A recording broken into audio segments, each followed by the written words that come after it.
Olá, sejam todos bem-vindos ao canal AT Play TV, o canal de streaming do Grupo O Timoneiro, e também ao nosso perfil no Instagram, @Jornal Timoneiro Canoas. Eu sou Vanderlei Dutra e estamos falando do nosso Estúdio Parque, que fica no território Cowork, Avenida Farroupilha 3992, a 2 quadras do Parque Getúlio Vargas, aqui em Canoas. Iniciamos hoje, damos continuidade hoje à nossa série de entrevistas com os candidatos e candidatas a vice-prefeito de Canoas. Começamos na segunda-feira isso, né? E iremos até amanhã, sábado. Hoje vamos receber a candidata Maria Eunice, do PT, que é vice na chapa que tem Jairo Jorge, do PSD, como candidato a prefeito. No nosso canal do YouTube você pode rever essa entrevista e também ver as outras entrevistas que já fizemos, com os 6 candidatos a prefeito e também com Rodrigo Busato, do União Brasil, Altair Stelo, do PRD, Aline Artioli, do Novo, e professora Daniele, do PSOL, já foram realizados. Amanhã, o último dia de entrevistas, encerramos essa série ouvindo Gilson Oliveira, do Democracia Cristã. No dia 2 de outubro, na última semana de campanha, o último grande debate com os candidatos a prefeito, realizado pelo Grupo O Timoneiro e Unilassalle, que será realizado no espaço multicultural, aquele espelhado, envidraçado, que tem lá no campus do Unilassalle, junto à comunidade acadêmica, e com transmissão ao vivo aqui pelos nossos canais digitais também. Além disso, nas nossas redes sociais, estamos a cada 2, 3 dias postando vídeos com questões específicas para os candidatos a prefeito, onde cada um tem 40 segundos para falar das suas propostas. Cada entrevista desta que estamos fazendo aqui tem a duração da nossa conversa aqui em torno de 25 minutos e o tempo vai começar a contar agora. Recebo então Maria Eunice, formada em Direito e em Licenciatura em Português, Inglês e Literatura. É vereadora de 2º mandato em Canoas e concorre a cargo do Executivo pela primeira vez. Muito obrigado pela presença, seja bem-vinda, candidata. Eu que agradeço a oportunidade de estar apresentando o nosso trabalho e as nossas propostas de futuro. Perfeito. Quero começar pedindo para que tu te apresente, para aqueles que não te conhecem ainda, quem é a Maria Eunice, que concorre a vice-prefeito de Canoas. Bem, eu nasci e me criei aqui na cidade de Canoas, próximo aqui o Grupo Timoneiro, na Chácara Barreto. Sou casada há 46 anos e tenho 3 filhos e 4 netos. A neta mais velha tem 20 anos e o mais jovem tem 6 anos. E a vida toda tive uma atuação no setor metalúrgico, né? Eu sou metalúrgica de profissão, fui dirigente dos metalúrgicos no período que o Paim foi o presidente do sindicato, fui tesoureira. Posteriormente, fui dirigente da CUT estadual e nacional, da mesma forma da direção nacional do PT. Morei em São Paulo em função disso, num período que participei da executiva nacional, e depois retornei para Canoas e depois de aposentada, me dediquei ao Partido dos Trabalhadores. Sempre tive uma atuação partidária, mas nunca foi a minha centralidade. A minha centralidade era o movimento sindical. Fui dirigente dos metalúrgicos, da CUT, da Confederação Nacional dos Metalúrgicos, e depois de aposentada, resolvi priorizar a minha atuação partidária.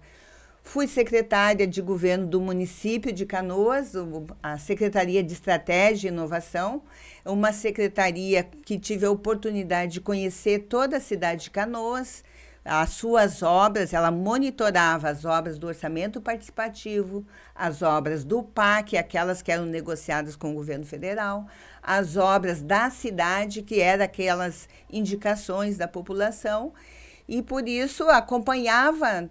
Construímos no primeiro governo do Jairo Jorge, uma sala de governança, né, de gestão.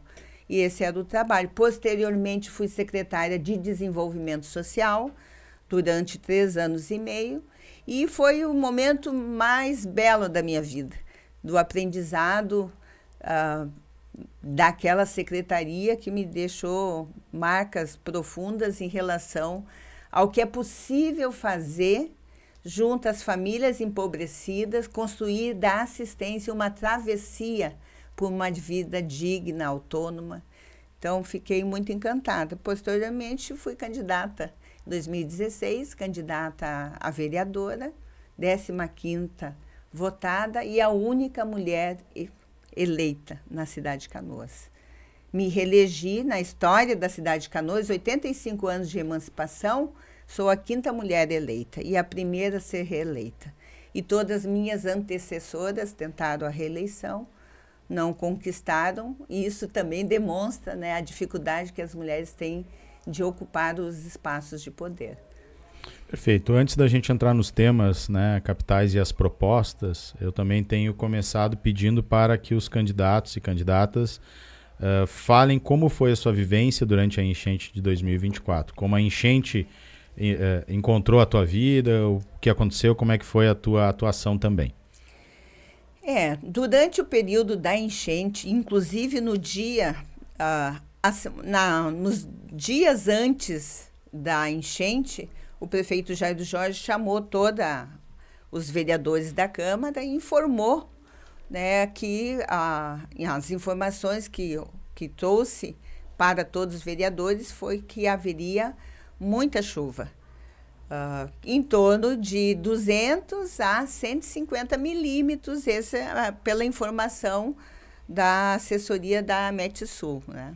Foi essa informação e nós, imediatamente, os vereadores, montamos uma delegação e fomos fazer as visitas nas casas de bomba, constatar como é que estava o volume d'água, porque nas outras cidades já estavam chovendo, ainda em Canoas não. Isso foi lá por terça-feira, antes do dia 1º de maio. Dia 1º de maio começou as chuvas leves e daí já foi suspensas as atividades. Então, nós divulgamos, né? Eu particularmente divulguei nas minhas redes sociais o que nós constatamos, a necessidade da atenção e cuidado e prevenção, orientando as pessoas.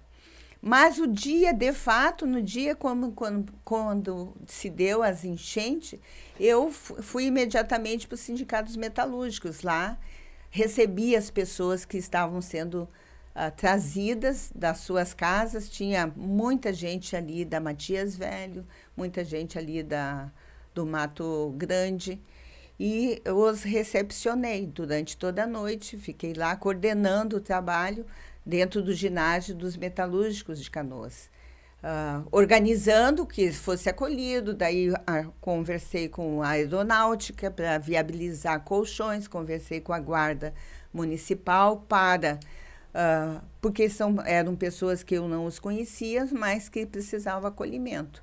E recepcionamos todos eles e ficamos monitorando no sentido de ver das necessidades imediatas. Porque o pessoal trouxe os seus filhos, trouxe as crianças, trouxeram os cachorrinhos, ou seja, nós saímos para organizar o ginásio para dar a devido acolhimento. Da mesma forma, a alimentação, a água, a coberta. E, simultaneamente, também tratando das demandas. Pessoas, em função da gente ter um celular que é de uso público, é meu particular, mas que eu divulgo nas redes sociais, as pessoas me ligavam, pedindo socorro, pedindo apoio. E nós, com a Central da Defesa Civil, nós passávamos todos os contatos. Nas 2 primeiras noites, nos 2 primeiros dias, eu tive mais de 400, 450 pedidos de pessoas para que buscasse e socorresse. Então, esse foi o desenvolvimento dos 2 primeiros dias, né? De tratar de... E assim fomos abrindo. A minha equipe do gabinete, um ficou coordenando no CAIC, outro ficou coordenando no Guajuviras 1, que são as escolas municipais. Depois, posteriormente, abrimos um no Instituto Federal. Então, fiquei nessa tarefa, não de executivo, né? Porque eu estou vereadora, mas determinada a auxiliar, então coordenando ali junto com os sindicatos metalúrgicos aquele alojamento e com os meus colegas de trabalho, os outros que assumiram a coordenação lá no Guajuviras. E foi assim, né, foi imenso, intenso, porque tínhamos pessoas que vinham de todos os lugares. A gente não tinha, assim, organizado, quem vem do Mato Grande fica nos metalúrgicos, quem vem da Matias fica ou seja, aquelas pessoas que eram socorridas durante o dia, durante a noite, em função da enchente, elas iam destinadas aos lugares que tinham. E por isso o município abriu vários abrigos e as pessoas foram também se mobilizando.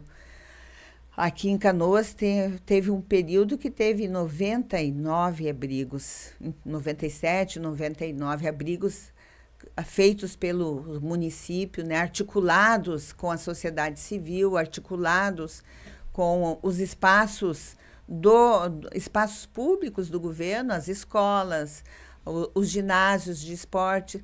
E teve depois, né, posteriormente, teve um movimento muito grande de estadia solidária. Eu mesma, na minha casa, eu tenho até hoje 11 pessoas acolhidas. Na casa dos meus pais, na casa das minhas irmãs, na casa das minhas filhas. Todo mundo deu um jeito de acolher pessoas pela necessidade imediata. Então, foi um período muito intenso, né? Tentando localizar, muitas vezes, pessoas que não tinham. Teve idosos que se perderam, que estavam sozinhos em casa. Então, sempre recorrendo, né, atendendo as pessoas que mais precisavam, que pediam apoio. Aproveitando, então, até todo esse seu relato dessa vivência, junto com a sua experiência de cidade, de administração, queria lhe perguntar qual a sua visão e quais as propostas para a cidade, para o futuro, tanto para a proteção às cheias, mas também no enfrentamento às tragédias. E daí envolvendo tudo isso, inclusive, que a candidata falou agora, que acabou acontecendo, muitas vezes sem protocolo, sem organização, né? Qual a sua visão e quais as propostas para o futuro, para o enfrentamento a essas tragédias? Primeiro, penso que ninguém acreditava que teria uma chuva de tal monte, né?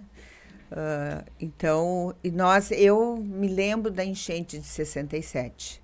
Eu tenho 66 anos. Então, eu tinha 67, 66, tinha uns 6, 7 anos de idade.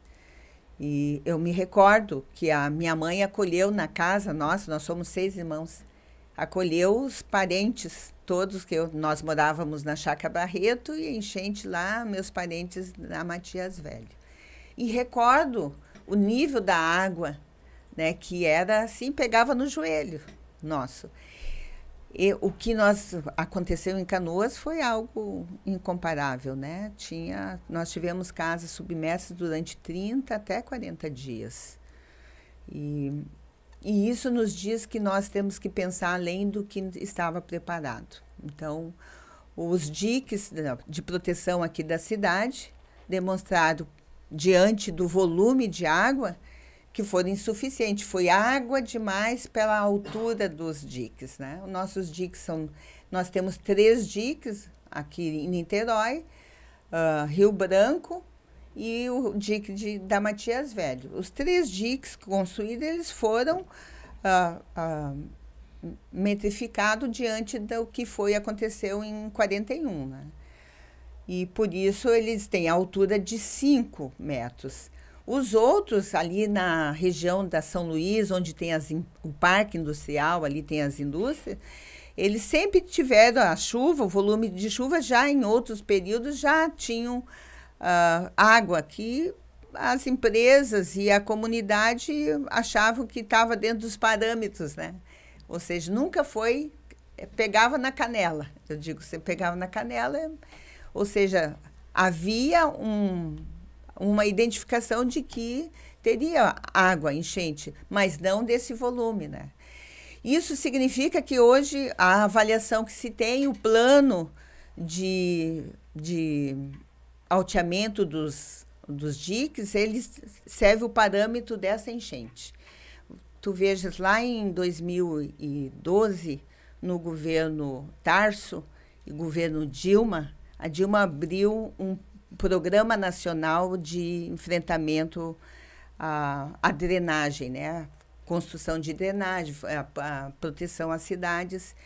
E o Estado do Rio Grande do Sul apresentou um plano a nível nacional que foi contemplado. Contemplado no sentido de aprovado para a execução, principalmente aqui na região do Vale dos Sinos, né? Que é, digamos, onde desemboca os 5 maiores rios, desemboca e teria uma gravidade se acontecesse fatos semelhantes a este que aconteceu agora. Isso lá em 2012, 2014. Que não foi executado, né? A Dilma saiu do governo, foi retirada, o Tarso não ganhou as eleições e ficou praticamente esquecido. As agências que acompanham aqui continuaram fazendo reuniões com os municípios. Eu participei de uma audiência pública que houve na Assembleia Legislativa e cuja a Estela Farias, que é a presidente da Comissão de Meio Ambiente, junto com Miguel Rosseto, convocado prefeitos e vereadores naquela ocasião para debater que nós precisávamos retomar o plano regional para a contenção de enchentes e cuidar, ter uma atenção maior com a questão climática aqui da região. Isso foi o ano de 2023, né? Participamos. E, de fato, aquela análise assim, que era um debate ainda, uma audiência pública, onde todo mundo opinava, expunha o que acreditava que era possível acontecer e dava a noção da gravidade, que era necessário que os municípios retomassem essa articulação regional para construir um processo de proteção às cidades. Com essa enchente, que atingiu quase todo o estado do Rio Grande do Sul, ficou mais evidenciado a necessidade de implementar, de garantir que aquele plano de contenção pudesse ocorrer. Agora, o que ficou? Aquele plano ele é um plano que serviu, que foi feito, um planejamento, um projeto que foi apresentado, foi aprovado, mas que ele precisa ser atualizado. E essa atualização se dá principalmente no que diz respeito à elevação dos diques. Então, os diques que estão hoje prontos, eles serão elevados em 2 metros. Os diques que não foram feitos, o dique do Mato Grande já tinha uma previsão de feitura. Estava, naquela ocasião, ainda no debate lá na FEPAM, para autorização de iniciar o dique ali do Mato Grande. Então, esses diques agora, eles começam a ser o debate de construir. Então, além de altear os diques, os 3 existentes, vai precisar construir mais 2 para evitar que a água entre na cidade de Canoas, né? Ou por Mato Grande ou pela Vila São Luís. E nessa questão do enfrentamento, quando a tragédia ocorre, que daí pode ser alagamento, pode ser inundação, ou pode ser uma outra tragédia qualquer, né? Correto. O que nós estamos debatendo, o prefeito Jair Jorge tem feito esse debate com toda a cidade, com todo mundo, em todos os momentos. Nós precisamos construir diques novos e precisamos altear os antigos. Mas precisamos modernizar as casas de bomba.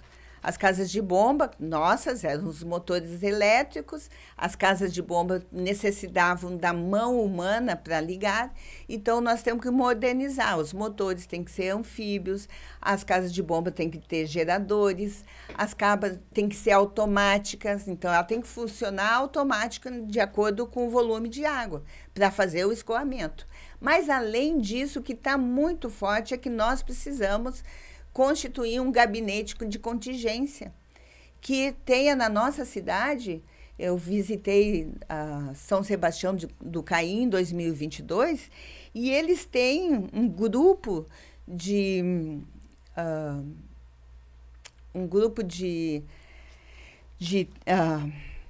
como é que a gente diz? Da Defesa Civil, né?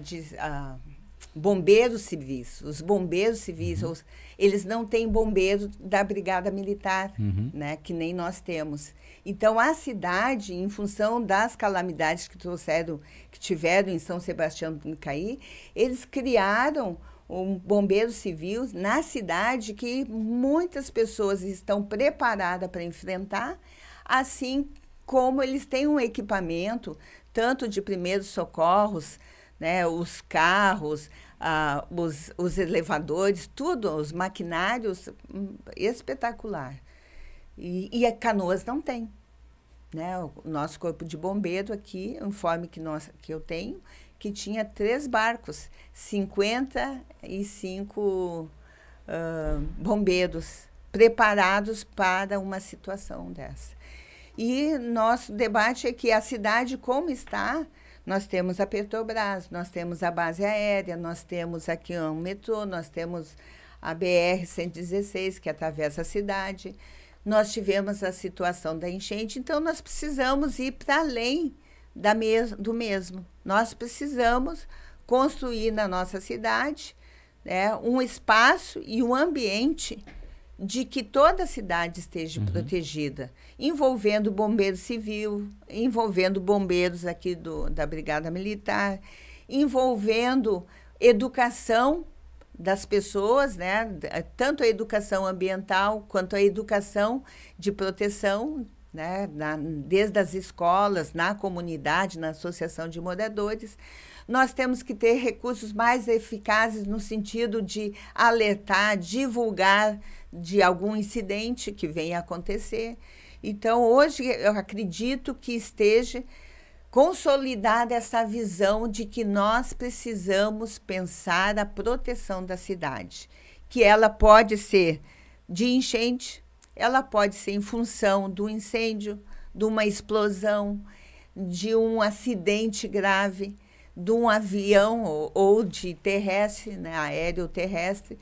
E acho que o município agora está em condições, inclusive, a população, de debater aquela proposta que já algumas pessoas já debatiam em Canoas, a necessidade de ter bombeiros civis, mas nunca foi tão emergente isso, né?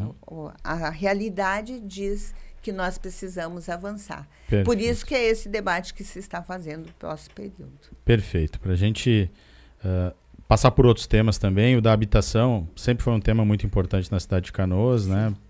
A cidade se constituiu a partir de muitas pessoas e famílias que vêm de outros lugares buscando um lugar para morar. A questão do alagamento, da enchente no lado oeste acabou dificultando e agravando toda essa situação. Qual a sua visão para a questão da habitação e da moradia digna e quais as propostas? Olha, na cidade de Canoas, vou dizer que a cidade de Canoas, até pouco tempo, era uma cidade de 55% de ocupações, né? Então, de ocupações porque não tinha uma política habitacional. A política habitacional neste país, ela passou a acontecer a partir de 2013 no governo Lula. E, então, a realidade de Canoas sempre foi uma realidade de ocupação do Guajuviras, da São José Operária, da João de Barro, da Elo Perdido. Então, nós temos uma história de ocupação porque tinha ausência de uma política nacional de habitação.